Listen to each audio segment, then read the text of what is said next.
I sat in the last row of the tech summit, hands folded, watching my wife, Ariella Thorne, co-founder of Thorne Dynamics, smile under the lights.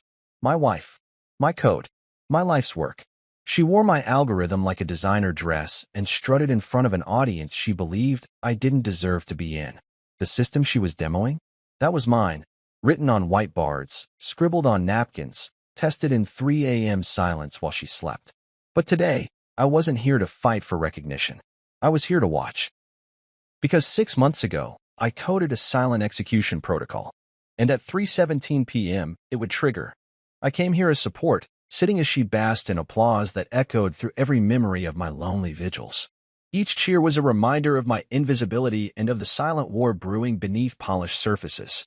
By the time the lights dimmed, I was ready for what came next. I had no intention of watching her steal the show today, but I needed to prove a point. I needed her to see what happens when foundations crumble, when the architect remains unseen. The summit hall hummed with excitement. Laptops open, cameras flashing, executives whispering. I could almost taste the anticipation like a buzzing current in the air.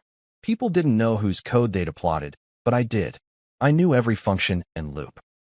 Every logical branch that controlled adaptive neural training. Every subroutine that harvested data insights and rerouted computational loads across global servers. In their eyes, Ariella was a visionary. In mine, she was a beneficiary riding the rails I laid.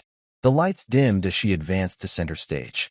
When she spoke, her voice rippled through hidden speakers, confident, commanding, articulate.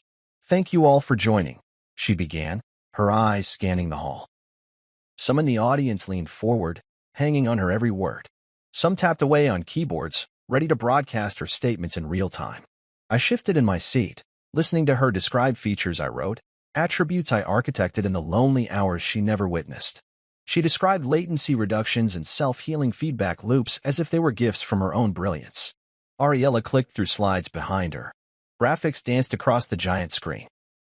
Each graph, each bulleted claim emerged from functions I built. She spoke of elegance, of streamlined pipelines, of user-centric design. What she didn't mention was my bankruptcy of a claim, my self-effacing silence, and my tireless nights debugging the very lines she now claimed as collective genius. She talked about how her system handled massive data influx, how it trimmed latency to imperceptible levels, how it improved outcomes in clinical diagnostics. She painted a picture of unstoppable progress while I felt trapped in the shadows.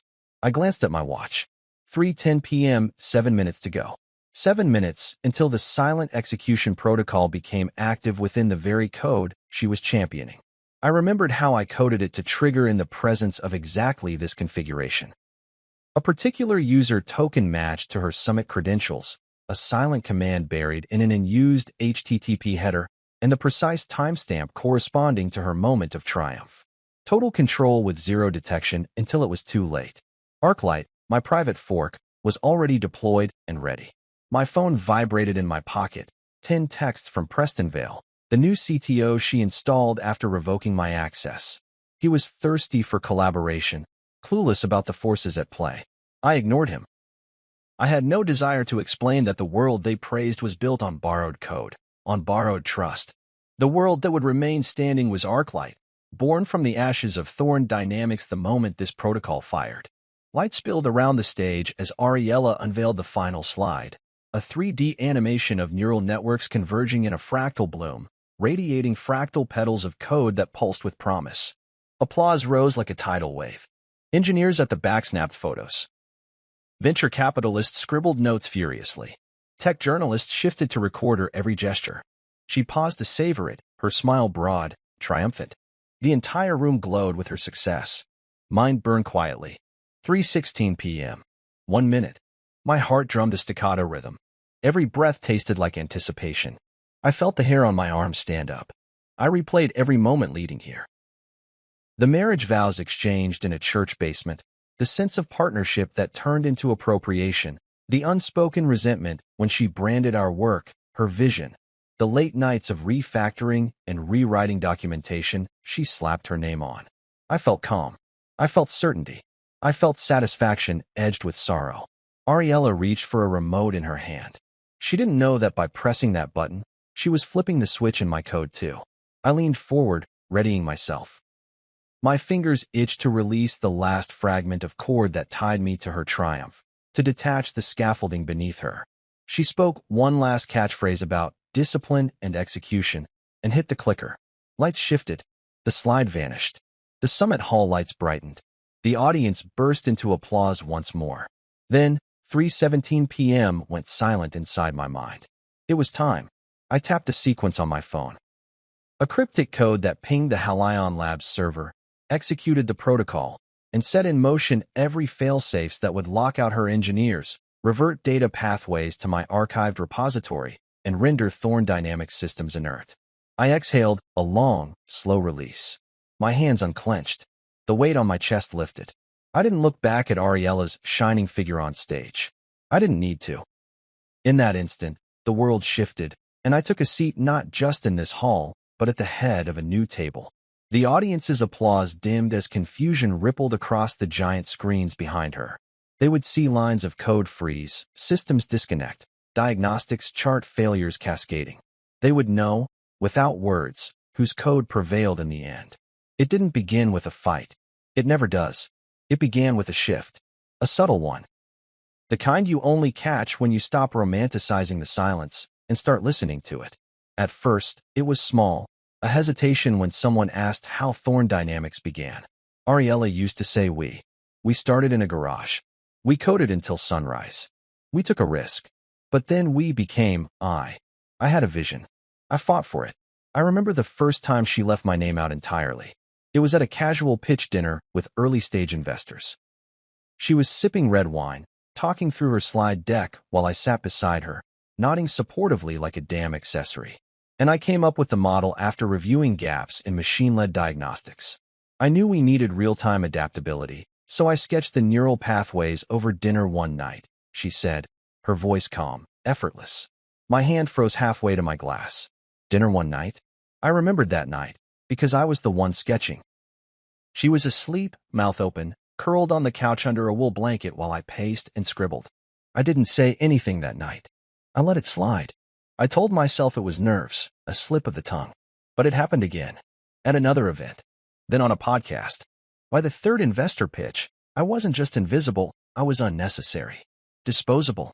At home, she became sharper, colder. She criticized my clothes, my routine, even my presence. You never look like a CEO, she once said, stepping over my shoes at the front door. You don't have the polish, Marcus. You look like a hobbyist. I'm not trying to impress anyone, I'd muttered. That's the problem, she snapped, without even looking back. There was a dinner party, one of those networking things in someone's penthouse overlooking the river. I didn't even want to go, but she insisted. Said it would be good for optics. So I put on the blazer she liked and played the role. I shook hands, smiled when prompted, laughed politely. And then, in front of a roaring fireplace and an audience of venture capitalists, she said it. Marcus? Oh, he's the high school dropout with a passion project, she said with a laugh. Can't run a company, but he's great at making coffee. Everyone laughed. I didn't. She looked back at me, saw the expression on my face, and her smile faltered for a moment. Then she turned back to the group like I wasn't even there. That night, I didn't sleep. I went down to the basement and sat with the server I built with my bare hands. I ran my fingers along its casing, as if it were a child she no longer recognized. I opened my laptop and stared at the lines of code I had written. The architecture was still there, still sound, still mine. That was the night I started planning. She began pushing me out more aggressively after that. First, it was control over the board meetings. Then, the financials. She said she was restructuring roles to align with vision growth. My login access was revoked, without warning. Security measure, she said. New CTO protocols. New CTO. That's when Preston Vale entered the picture. Freshly minted Stanford alum. Sharp suit, sharper jawline. He had the charisma investors loved and the patience of a vulture. Ariella called him an asset to the future. She introduced him as our new tech visionary. I knew exactly what was happening. Preston started holding meetings without me. Key product decisions were made behind closed doors. My seat on the board? Reassigned. I confronted her once, just once, in our kitchen. You think I'm stupid? I asked, my voice quiet. She didn't flinch. No, Marcus. I think you're outdated. That cut deeper than any betrayal. I built the core, I said. You know that. You helped. But I took it where it needed to go. You rewrote a few UI modules and booked keynote speeches. You didn't build anything from scratch. She set her wine glass down harder than necessary. You don't understand scale. You never did. You build things like a mechanic. I build companies. And that was it. The line in the sand. That night, I went down to Owen's Diner and opened my laptop. I sat in the back booth, same one I used to code in during our early days. I still had backups of the original code base, the untouched architecture. And that's where I began crafting the switch. I didn't want revenge. Not at first. I just wanted something clean. Something undeniable. I created Halion Labs as a shell company. Silent. Undetectable. I began patenting components of the architecture in parallel under my name. Bits and pieces that, if reassembled correctly, formed the beating heart of what she was parading as her innovation. I waited. I watched. I kept a list. Every press article that omitted me. Every quote where she claimed ownership of things I birthed. Every moment she took center stage while I took a seat. I converted pain into logic, rage into algorithms. I wrote the kill code not out of spite, but clarity. I wrote it to reclaim truth. She didn't know. She never once asked what I was working on. She assumed I was sulking. She thought she had broken me, but I was building something better. And Preston? He was the kind of guy who bragged in LinkedIn posts and misused technical terms in interviews. I watched him explain the system to investors using buzzwords he clearly didn't understand. I knew it would catch up with him. The truth was simple. Ariella built her empire on my foundation. And I was the foundation. I wasn't useless. I was just quiet. And now, I had built something else, something that would speak for me. A switch. One that would change everything. She never noticed the lines I left buried in the core. Not bugs. Not backdoors. Just invisible threads. Fragments woven deep into the architecture, subtle enough to pass peer review, silent enough to evade even the sharpest code audits. It wasn't sabotage. It was insurance. My fingerprint encoded in logic, a whisper in every function. I didn't set out to destroy Thorn Dynamics. I set out to reclaim it, on my terms. By the time Ariella was parading our tech around the world, I had already started building the real version in secret. I rented a backroom at Owen's Diner. Tacky checkered booths, chipped linoleum floors, always reeking faintly of burnt toast and overbrewed coffee. That place became my sanctuary. I ordered the same black coffee every day, never touched the eggs, and always plugged in with the kind of intensity that makes people stop asking questions. The waitresses thought I was just another failed tech bro licking his wounds. Let them. I needed the quiet. I forked the codebase the day after she announced her Series C funding round. She posted a champagne photo on LinkedIn, captioned, "From a garage to global, we're just getting started." She didn't tag me. She never did. I sat there, phone in hand, reading her words with a strange sort of numbness. Then I opened my laptop and began. Line by line, I stripped the old structure, rewrote modules, optimized what they didn't even know was bloated. I redesigned the adaptive logic engine and gave it a new name, ArcLight. It wasn't a copy.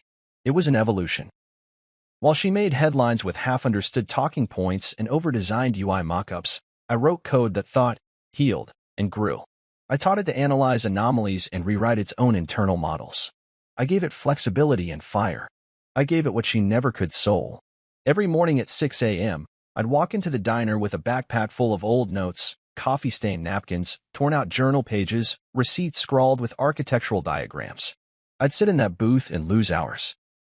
Once, I looked up and realized the sun had set without me noticing. My coffee was cold, the same cup from 7 hours ago. My back ached, but my mind buzzed with the kind of clarity I hadn't felt in years. Meanwhile, Thorn Dynamics moved faster, louder. Ariella went from founder to icon. Her face graced the cover of TechLine, Wired, even a Forbes 30 Under 30 edition. The article read like a love letter to her ambition. No mention of Halion Labs. No mention of me. She wore my silence like armor, confident I was too weak, too small, or too irrelevant to fight back. But every time she demoed her system, every time she smiled for the camera or spoke about her vision for intelligent automation, I smiled too. Because I knew what she didn't. I knew the code she used wasn't complete. I had hollowed it out slowly over the years, replacing key modules with dependent calls to libraries I patented, replacing public processes with obfuscated dependencies that only my system could satisfy. It still worked, of course. It looked brilliant, but it was a shadow, a ghost. She ran a puppet show powered by phantom code. I had registered Halion Labs in Delaware under a different name, used a trustee, layered ownership through corporate filings and shell holdings. I worked with a patent attorney who didn't ask too many questions but understood the assignment. Lock it down. Make it bulletproof. I filed provisional patents under obscure function names and abstract methods. I didn't need to outshine her. I needed to outlast her. I took no investors. I had no board. ArcLight was mine, fully and completely. And it was working. The simulations were clean. The performance benchmarks blew past industry standards. While Ariella's system choked on edge cases, mine adapted. When her platform required downtime patches, mine rewrote its own logic trees. They had press releases. I had progress. There was something beautiful about the stillness of it all. No noise. No press. Just me and the hum of my code. I ran tests against anonymized real-world data, logistics pipelines, medical diagnostics, fraud detection. ArcLight didn't just match the results, it improved them.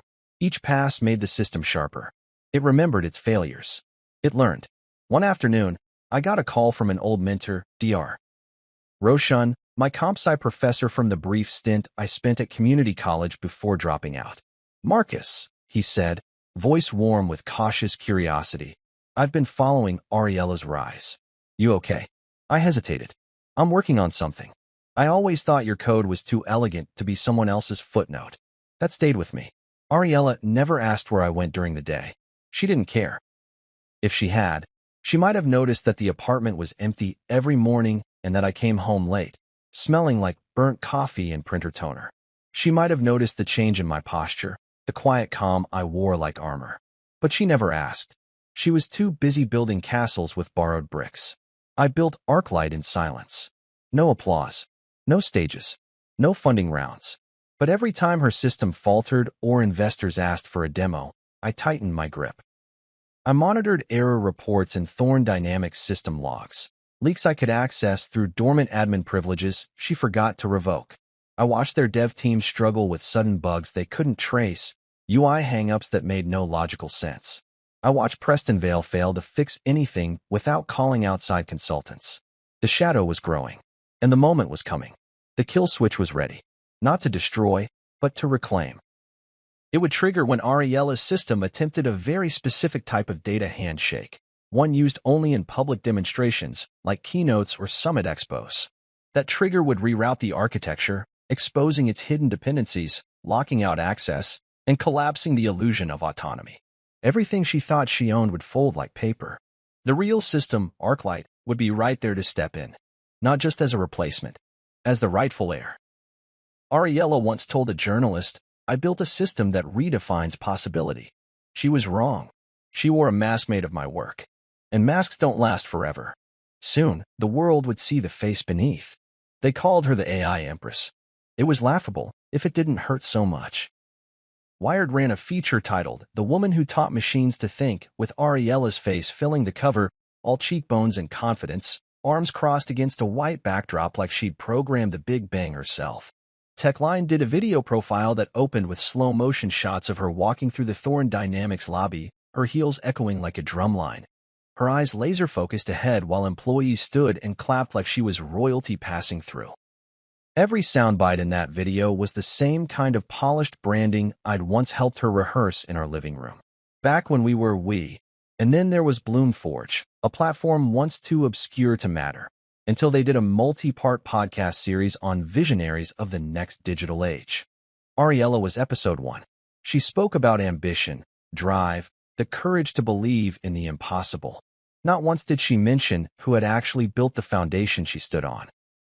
Each time I saw her face plastered across a new article or video thumbnail, I felt the familiar cocktail of pride, anger, and detachment swirl in my gut. I didn't hate her. Not really. I hated the version of her that rose like smoke from something I once loved and believed in.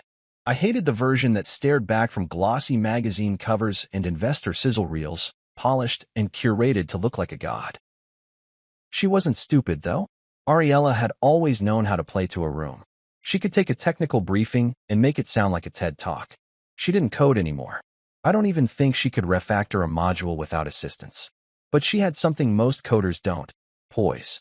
She made people believe. And belief, I've learned, is often more profitable than truth. At the annual Thorn Dynamics Gala, I attended because I needed to see it. The whole show, the height of the empire. The people she surrounded herself with now had names like Lachlan and Cressida, and they talked about synergy and scaling and brand ecosystems. The ballroom was draped in deep blue and gold, the colors of her company's latest interface update. Waiters walked around with champagne flutes balanced on trays like glass trees. Musicians played a live string rendition of a Weeknd song, and everyone pretended that was normal. I stood near the back wall, invisible in a tailored charcoal jacket I hadn't worn in 3 years. No one recognized me. A few glanced in my direction, probably thinking I was someone's assistant or a misplaced vendor. Fine by me. That night wasn't about me being seen. It was about watching her, the queen on her throne, reveling in the empire she'd built atop a scaffolding of my sleepless nights and silent sacrifices. She took the stage just past 8 p.m. The crowd hushed.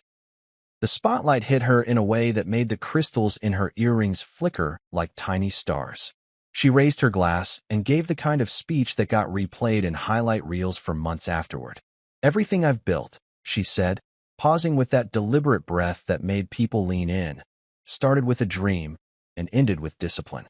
Some people dream. I execute." That last line, I had written it. She used to practice it in front of our bathroom mirror. She'd whisper it while brushing her teeth, tweaking the cadence.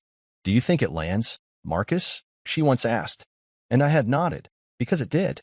It really did. Now, she used it without flinching, without footnotes, as if it had always been hers. The room erupted into applause. Someone shouted, "To Ariella," and dozens of glasses lifted in sync. I didn't clap. I didn't raise my glass. I just stood there, watching. She caught my eye for the briefest moment. I hadn't planned it, but she did. Her gaze flicked through the crowd and landed on me. And she smirked. It wasn't cruel. It wasn't mocking. It was worse. It was casual. Like I was a relic of a version of herself she'd outgrown. Like I was the flannel shirt reminder of a beta version of her life. I nodded once. Not out of respect. Out of recognition. That night, I didn't drink. I didn't network. I left before dessert and walked all the way back to my apartment, even though it was a 20-minute walk and my shoes weren't made for the distance. The air was cold, crisp. It cleared my head. It was execution day -7. 7 days until everything she believed was untouchable would be stripped away. 7 days until every investor, every journalist, every coder who bought into the illusion would see the truth embedded in the error logs, in the version histories, in the sudden collapse of a system they never understood. Because you can build a castle out of marble and glass, but if you put it on someone else's blueprint and forget to check the foundation, it only takes one tiny fracture to bring it all down. The switch was ready. The dependencies were all aligned. The protocol would execute quietly, invisibly. No headlines. No explosions. Just a slow, graceful unraveling of her illusion. And when that happened, I wouldn't even need to say a word. She would know. The war began over coffee. I sat across from Margot Severn, the CTO of Daxon Systems, at a small industrial cafe off 7th and Bramble, the kind of place where the espresso was bitter and the meetings were real. She wasn't easy to impress. Her eyes gave nothing away, her fingers laced calmly across a black notebook. She'd seen the pitches, the vaporware, the recycled ideas dressed in new buzzwords. When I introduced ArcLight, she leaned back, skeptical but curious. "This your latest toy?" she asked, voice sharp as a scalpel. "No," I said. "It's the real thing. And it works." We didn't meet in a conference room or over polished decks and talking points. I didn't come with a flashy pitch. I came with code. Live. Adaptive. Untethered. I flipped my laptop around and let ArcLight run itself. It began with a simulated dataset pulled from global logistics networks. As the nodes shifted and bottlenecks emerged, ArcLight restructured them in real time, optimizing the flow before the issue became a crisis. Margot raised an eyebrow. "This isn't Thorn's system." "No," I said. "It's what came before it. And what comes after." She didn't say anything at first, just watched as the system continued to adapt. Streamlining inputs, rewriting decision trees, identifying redundancies, and predicting failures before they happened. You built this. Built it once. Let someone run off with a ghost version. So I built it again. Better. This time, I didn't share the keys. She tapped her pen against the notebook. This looks like it's running autonomous patch cycles without external prompts. It is. And what's the backend framework? A proprietary lattice I've licensed under Halion Labs. That caught her attention. Her head tilted, and I could see her thoughts recalibrating. She had heard of Halion Labs, only whispers, buried mentions in patent logs and sandbox trials. I had made sure of that. Just enough noise to pique interest, not enough to raise alarms. You said Thorn's version is the ghost, she said. Explain. So I told her. I walked her through the genesis of the original code, the core system built in a tiny garage apartment with an air mattress for a bed and a printer that never worked. I told her how Ariella helped at first, how it was collaborative in the beginning. But then came the slow push-out, the rewriting of history, the stripping of credits, and the smiling erasure. I explained how Thorn Dynamics now operated on a version of the code I designed, but no longer authorized, and how I let them. You let them steal it? I let them build with it, I said, because I'd already started building something else. She sat back, silent, not dismissive, not disbelieving, just calculating. Margot wasn't someone you won over with pity or poetry. She needed proof. So I gave her the demo login. I let her play. I let her throw ArcLight the messiest, most entropic datasets her people had been unable to untangle for months. And it danced, flawlessly. By the time the coffee had gone cold, Margot looked up and said, "What do you want?" "An exclusive license," I replied. "You run ArcLight. You pay the rights. And when Thorn Dynamics burns down, you inherit the space they leave behind." She didn't ask for a discount. She didn't haggle. She just nodded. By 4 p.m., the paperwork was signed. By 6 p.m., Halion Labs had its first major corporate partner. That night, I sent the first volley in my war. A cease and desist letter drafted by my attorney, delivered directly to Thorn Dynamics. It outlined clear IP infringement based on architectural similarities and unlicensed use of core patented components. Attached were timestamps, code comparisons, and a full list of every line lifted or restructured without attribution. The letter didn't go to Ariella directly. It went to her legal department, her board, and the press. I imagined her reading it, probably over a glass of Syrah in her skyrise condo, jaw clenched, eyes scanning for any weakness. She'd think it was a bluff at first. Just me, that incompetent dropout, throwing a tantrum. But it wasn't a tantrum. It was an execution. I didn't need to yell. I didn't need to scream for justice. All I had to do was follow the structure she helped me define, build the system, polish the narrative, control the access points. I was no longer standing on her stage. I was pulling the curtain. Her lawyers would realize it soon enough. The code she used, the one running her system's neural matrix, was protected. The kill switch protocol embedded in Thorn's production servers hadn't even triggered yet. This was the legal prelude, a warning shot, a signal to her investors that something beneath the surface was beginning to shift. The next morning, I had 14 missed calls from her. I didn't answer a single one. I let them stack like voicemails from a version of her that no longer existed. Her texts were short, sharp, demanding. The last one just said, "We need to talk." I replied with a link. No words. Just the ArcLight demo. That was the moment I won the first battle. Not with code, not with contracts, but with silence. I let the product speak. I let her realize, alone in some boardroom surrounded by execs who'd never questioned her before, that she had no idea how the thing she claimed to build actually worked. Preston Vale sent an email the next day. Subject line, terms? I didn't open it. Didn't need to. I already knew what it would say. Something about collaboration. About bridging gaps. About coming to the table. That's what they do when the narrative slips away. When the light shifts. When the queen realizes the throne was built on borrowed bricks. But I wasn't interested in tables anymore. I was interested in fire. And the match was already lit. 3 days later, the headline hit like a controlled demolition. Genius or grifter. IP lawsuit rocks Thorn Dynamics. The words blinked from my phone screen as I stood in line for coffee. Same booth, same bitter roast at Owen's Diner. But everything else had shifted.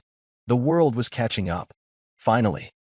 I stirred my drink absently, not because it needed stirring, but because my hands needed something to do. There it was. My name wasn't in the headline, but I was between every line. The article laid it bare. A former Thorn Dynamics co-founder, unnamed but unmistakably me, had filed a sweeping intellectual property suit under Halion Labs. The allegations: unauthorized use of patented code, breach of implicit licensing agreements, exploitation of proprietary architectural structures. The reporter danced between facts and intrigue, the way tech media always does when a giant might fall. Ariella called me 14 times. She didn't leave a single voicemail. I knew her well enough to know what that silence meant. She didn't want to leave a record. She didn't want to be quoted. She wanted to control the conversation, as always. But this time, I wasn't picking up. She had left me out of the story for years. It was only fair she watch mine unfold from the audience. By midday, Thorn Dynamics issued a press release for paragraphs of carefully managed outrage. We believe this lawsuit is meritless. Thorn Dynamics has always operated with integrity. These claims are a desperate act of retaliation by a former associate. Former associate. Not co-founder. Not architect. Not partner. Just some bitter man in a hoodie throwing stones at the glass house he helped build. And yet, the cracks had already begun. Their development team was the first to notice. Lines of code that had always functioned smoothly now triggered errors. Internal systems slowed to a crawl. Their monitoring dashboards flagged cascading issues in neural thread distribution and API responsiveness. They reached for hotfixes, tried rolling back updates. Nothing held, because the code they were using expired, unlicensed, legally mine. The phantom threads I'd embedded, those invisible dependencies she never noticed, those were unraveling now. The kill switch hadn't even activated yet. These were just the preconditions, the code equivalent of a distant siren before the fire truck even appears. By evening, screenshots began to leak online. Internal Slack messages. Desperate Git commits. Developers asking who wrote what, when, and where the documentation had gone. Preston Vale, her golden boy CTO, emailed me directly. Subject: let's talk terms. He wanted to negotiate. Collaborate. Anything to make the bleeding stop. I didn't reply with words. I sent him a link. It led to a demo page for ArcLight: clean, fast, fully operational. The tagline read, "What happens when the architect never leaves?" He didn't respond. Later that night, Ariella held a press conference. She wore the same navy blue blazer she'd worn at the Summit of Intelligent Futures, a power color she once said commanded respect without begging for it. But this time, her shoulders were tenser, her smile forced. Cameras flashed. Reporters crowded the steps of the Thorn Dynamics campus. "The allegations made by Halion Labs are unfounded," she said. "This is a desperate ex-husband's tantrum. A calculated stunt by someone who didn't believe in the vision and now resents its success. We will defend our company vigorously." I sat on my couch watching it unfold in real time. No popcorn, no gloating, just the steady quiet of someone who knew this moment had been coming all along. Her words weren't for me. They were for her investors, for her board, for her curated image of strength.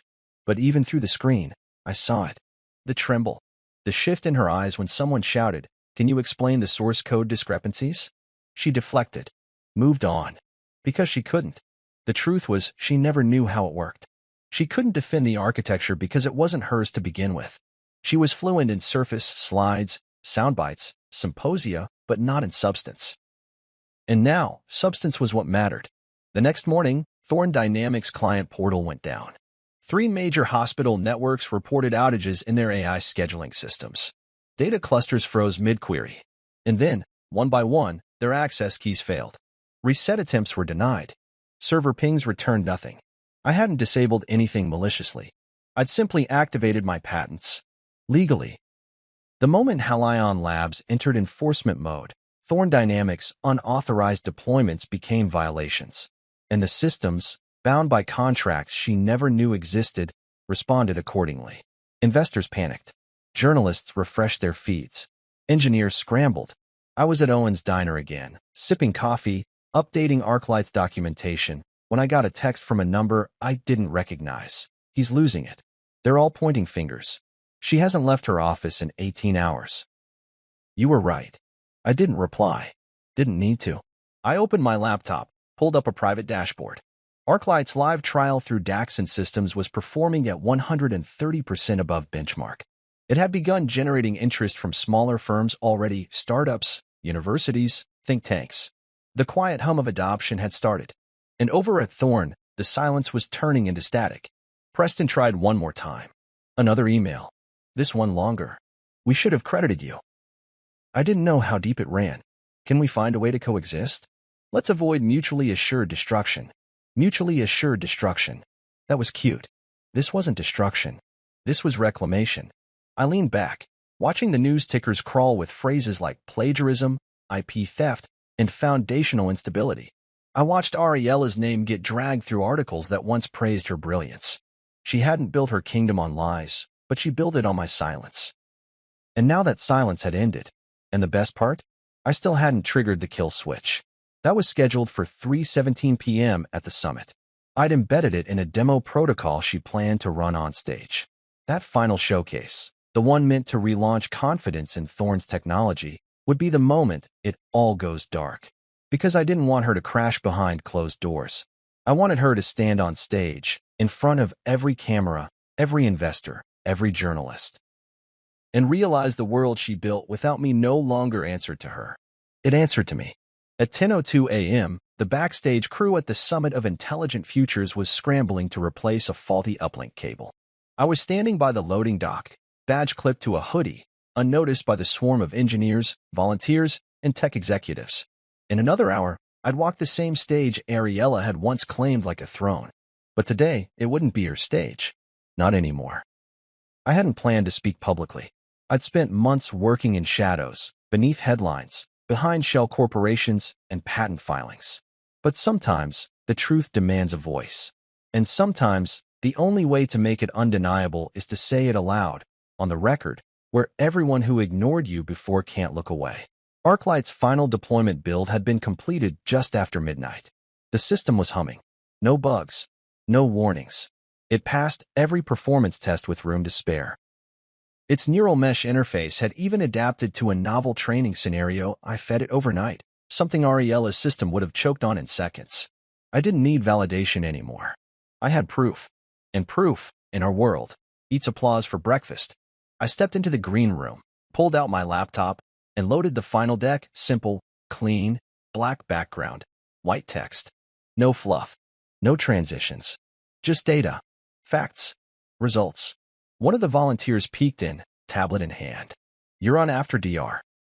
Young's quantum forecast talk. 10 minutes. Got it. She glanced at me, curious. You nervous? I smiled faintly. No. Just ready. I waited by the curtain. My heart beat steadily. No rush. No panic. Just focus. This wasn't revenge. This was revelation. And she'd be watching. I knew it. She wouldn't miss this summit. The press had already speculated about her absence, especially after the lawsuit and system collapse earlier in the week. But she'd want to see this. She'd want to see what was coming for her throne. Then the lights dimmed. The house fell silent. Next up, the announcer boomed. Marcus Hale, lead systems architect at Halion Labs, unveils the next frontier in autonomous AI. I walked out under white light and blinking strobes. No soundtrack. No roar of applause. Just silence and eyes. Most of them didn't know me. They knew my lawsuit, my co-base, my mysterious company, but not me. That was about to change. I stood at center stage. No podium. Just the clicker in my hand and the truth in my chest. I'll make this simple, I said. You've heard a lot of promises over the years. You've seen 100 demos. You've watched countless platforms claim to be revolutionary. Click. Slide 1. The lie of scale. What they don't tell you about adaptive AI. Murmurs rose. Heads tilted. Phones came out. I designed ArcLight to learn. Not just to react. Not just to patch. To learn, persistently, predictively, and without dependency. Click. Slide 3. A side-by-side comparison of ArcLight and Thorn Dynamics' latest system, handling identical healthcare triage data. Ariella's model lagged behind. Stalled. Required manual calibration. ArcLight rebalanced in milliseconds. You could feel it in the room, the shift, the realization. This isn't a clone, I said. It's not a derivative. It's not a rebuttal. It's the original. The real architecture, the original patents, the true foundation. Click. Slide 4. Engineered by Marcus Hale. IP independently developed. Fully patented. Available now. Then I looked straight into the crowd, and I saw her. Third row, center left. Hair pulled back. No expression. Her eyes locked on mine, unmoving. She didn't blink. I didn't look away. She knew. Everyone else in that room might have just realized it, but she already knew. The system she claimed, the empire she built, the story she told, it all led back here. To this. To me. I didn't mention her name. I didn't have to. The audience stood, wave by wave, until the whole auditorium was on its feet. Phones captured every moment. Arclight's name trended before I even left the stage. People leaned toward me, reaching out to shake my hand, to thank me, to ask questions, but I didn't linger. I didn't bow. I didn't bask. I just walked off stage and turned off my phone. Outside, the sky was bruised with overcast clouds, soft and gray like wet silk. I took the service stairs down, past sound technicians and camera operators, past the back halls where panelists whispered about my presentation like it was some kind of myth come true. I didn't speak to anyone. I got in a rideshare and rode in silence. When I got home, I opened my laptop. Not to check press, not to read reactions, but to monitor system performance. Arclight's server load had spiked 480% in 40 minutes. API requests were flooding in from 5 countries. Inbound interest from firms I'd never pitched. Universities, defense agencies, financial firms, and Thorn Dynamics? Offline. Their main portal had been pulled into maintenance mode. All user-facing systems now read. Temporary service interruption. Their support Twitter feed had disabled replies. Stock forums exploded with speculation. I didn't smile. I didn't celebrate. I just shut the lid of my laptop and sat in the dark for a long time. Because this wasn't vindication. It was closure.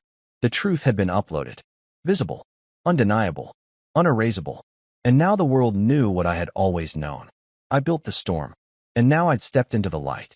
Thorn Dynamics stock dropped 27% in 24 hours. The market doesn't care about poetry. It doesn't wait for clarifications or apologies. It reads patterns, reacts to noise, and sniffs blood faster than any journalist. One moment, Ariella was the face of innovation, a poster child for scale and brilliance. The next, she was a cautionary tale. Headlines that once fawned now dissected. Investors whispered of negligence. Commentators speculated on criminal liability. And behind every report, every opinion piece, every Reddit thread tagged #Codegate, there was one unshakable truth rising like steam from a cracked circuit board. She didn't build it. She didn't even understand it. I watched the media pivot in real time, the way wolves circle a wounded animal once they smell the limp. Screenshots of Slack messages leaked. Anonymous whistleblowers emerged. One engineer, using the pseudonym CodeGhost, posted on Medium. We were told to make it work, even when we didn't know what it was. Ariella never explained how the system worked, because she didn't know. That post got 1 million views in 48 hours. Meanwhile, discovery began in the lawsuit. That was the real dagger. Emails, change logs, commit histories, all of it was subpoenaed. And what emerged was exactly what I'd known for years. She hadn't just lifted pieces of my code. She built an entire company on a version of it that she neither authored nor understood. Internal memos surfaced. Threads of frantic engineers asking for architecture diagrams that didn't exist. Source tree comparisons showed functions labeled with my original shorthand, tags only I used.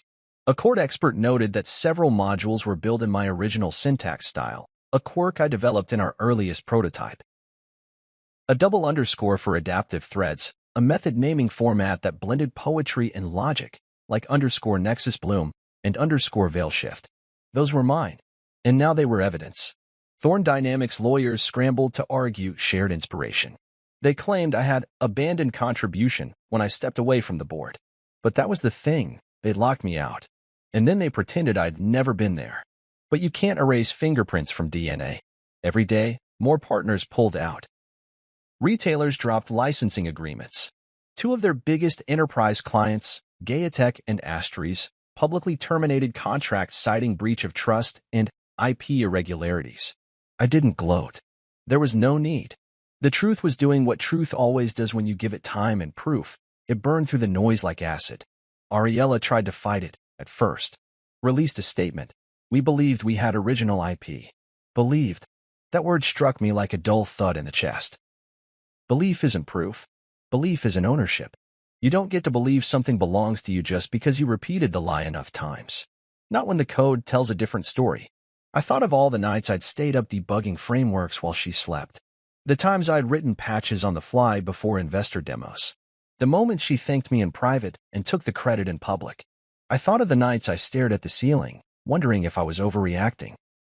If maybe she deserved the spotlight because she was the one brave enough to stand in it.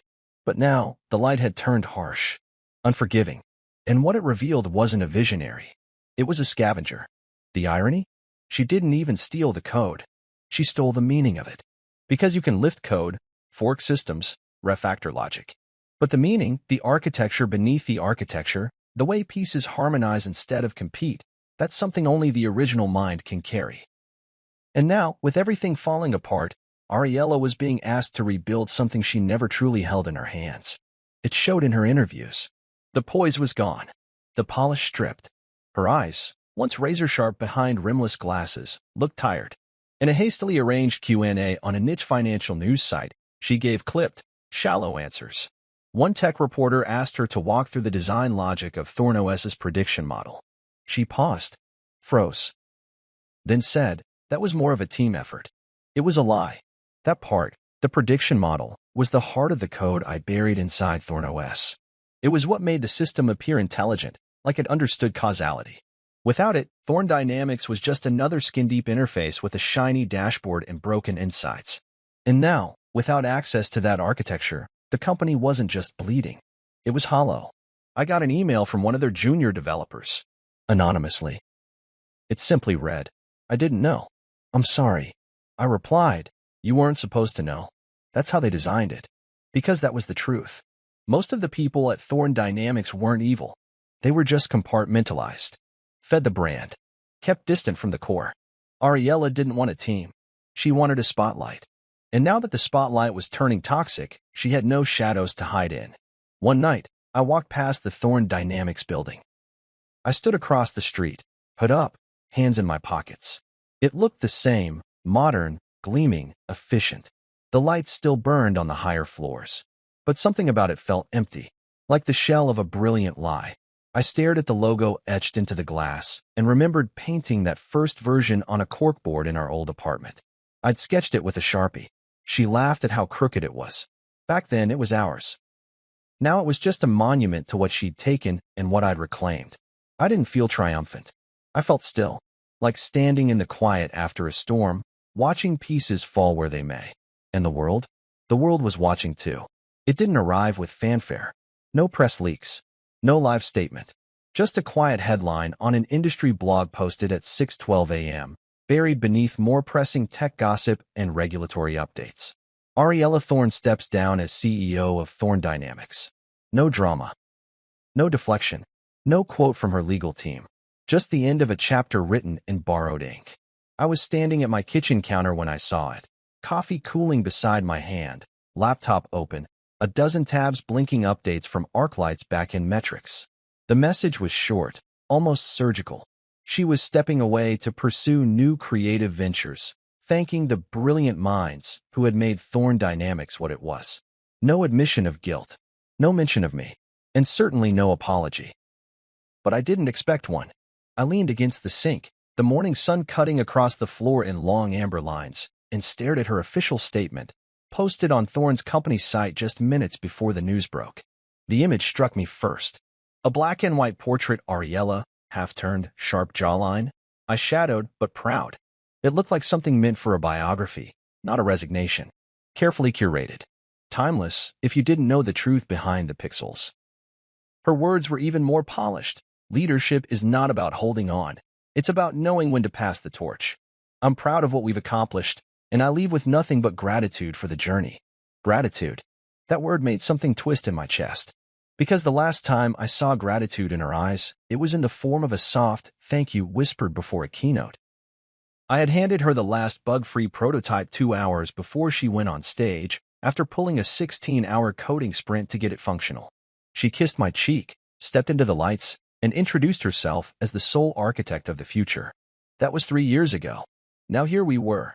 I didn't check social media right away. I didn't need to. I could already imagine the comments. Supportive messages from loyal fans, industry peers offering tired platitudes about new chapters, and undoubtedly, a few defensive voices accusing me of jealousy, of sabotage. There would be those who still believed in the illusion. That's how stories work. Once a lie is loved, the truth becomes the villain. But the part that lingered wasn't the public reaction. It was the email. She sent it at 4:49 a.m. Subject: You win. What do you want? No salutation. No signature. Just 6 words. 6 words that carried the weight of years, of love twisted into rivalry, of partnership rewritten as hierarchy. I sat with that email for a long time. My fingers hovered over the keyboard. I could have said 1,000 things. I could have listed damages, demands, terms, pain points. I could have asked for an apology, real, public, raw. I could have made her put the truth in ink the same way she'd tried to bury mine. Instead, I typed something, then deleted it. Not out of mercy. Not out of forgiveness. But because I realized something even more powerful than justice. I didn't want anything from her. Not anymore. I had the truth. I had the code. I had the name on the patents and the system that was now powering infrastructure in 4 countries and being considered for implementation in 2 national election frameworks. ArcLight was more than a product. It was an operating philosophy. It was proof that silence doesn't mean surrender and that you can be erased from a room without ever truly leaving it. What did I want? The silence that comes after truth. And that silence had finally arrived. Still, I couldn't help but remember who she used to be. There was a time, years ago, when we were building side by side. Just 2 kids trying to force the future into existence with laptops and stubborn belief. Back then, she would stay up with me until 2 a.m. debugging my logic, tweaking interface elements, arguing over whether minimalism was always optimal. She laughed with me. She believed in us. But belief isn't a guarantee. It's a risk. And somewhere along the way, she decided her odds were better without me. Maybe she was right for a while. But the long game belongs to the ones who build, not the ones who brand. Later that day, I walked through the old office building where Thorn Dynamics had its first startup space. A 3rd-floor unit above a Mexican restaurant, where the power flickered every time someone used the microwave. The building was mostly empty now. A few real estate flyers taped to the doors. The smell of old carpet and desperation clinging to the hallways. I stood outside that office for a while, staring at the door. The number had faded. The brass knob was scratched and dull. I remembered the early days vividly. Hauling in second-hand desks, taping router cables to the floor, using cardboard boxes as whiteboards. That space had held every dream we dared to have. Back then, we didn't care who got the credit. We just wanted it to work. I didn't go inside. There was no point. That chapter was sealed. Instead, I walked 3 blocks west, past the park where we used to take lunch breaks on the bench near the koi pond. I sat there for the first time in years. The pond was still murky. The same orange and white koi lazily circled near the surface. I took out my phone, opened the resignation announcement again, and just stared. People were sharing it with comments like "end of an era," "respect," and "looking forward to what she does next." That's the thing with stories. They don't always reflect what really happened. They reflect what people want to believe happened. Some people would always remember her as the innovator, the one who brought AI to life. Some would see her as a fallen figure, a lesson in hubris. Others wouldn't care at all. They'd just move on to the next headline. But I knew what happened. And so did she. In the end, it wasn't about the lawsuits or the system shutdowns or even ArcLight's success.